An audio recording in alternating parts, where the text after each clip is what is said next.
বিসমিল্লাহির রহমানির রহিম। আসসালামু আলাইকুম ভিউয়ার্স, সকলেই ভালো আছেন আশা করি। আমরা আজকে একটি গ্যাসের চুলা, অনেক পুরাতন, এই পুরাতন গ্যাসের চুলাটি আর ব্যবহার করবে না একজন কাস্টমার নিয়ে এসেছে।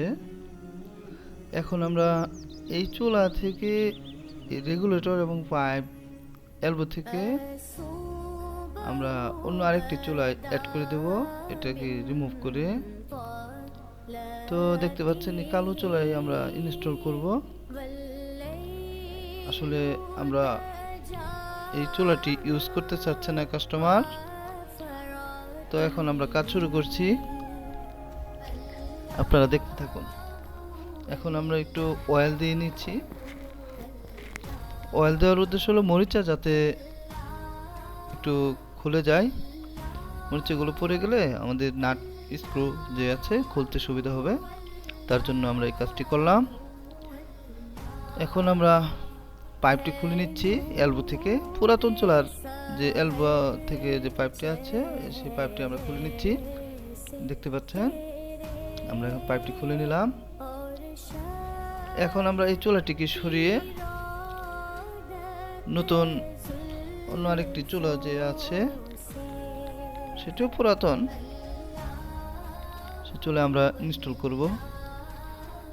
তো প্রথমত আমরা রেগুলেটর এবং পাইপ চেক দিব যে আসলে রেগুলেটর পাইপ ঠিক আছে কিনা, কোনো লিকেজ আছে কিনা।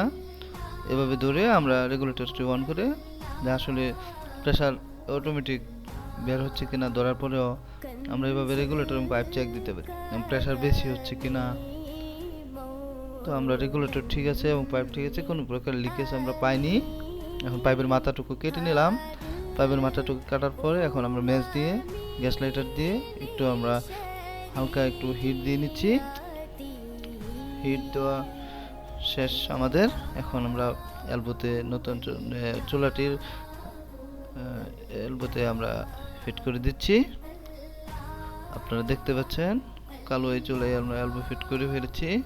এখন আমরা স্ক্রু দিয়ে যে ক্লাম আছে পাইপ ক্লাম আটকিয়ে দেব সুন্দর করে, যাতে কোনো প্রকার এদিক সেদিক নাড়াচাড়া খেয়ে ছুটে না যায়।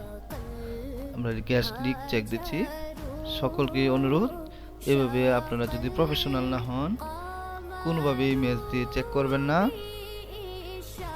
এটা শুধু যারা এক্সপার্ট এবং কাজ করেন রেগুলার মিস্ত্রি ভাইয়েরা আছেন তারা করবেন। এখন আমরা জ্বালিয়ে দেখছি চুলাটি জ্বলে কিনা। লাইন দিয়ে দিয়েছি, দেখতে পাচ্ছেন চুলাটি খুব সুন্দরভাবে জ্বলছে। এমনকি আমি কাস্টমারের সাথে কথা বলেছি যে আসলে চুলাটি কি চলবে এরকম হলে কিনা। হ্যাঁ বলেছে, ওকে। তো আমরা আজকের মতো এখানে ভিডিও শেষ করছি। ধন্যবাদ সকলকে। আসসালামু আলাইকুম।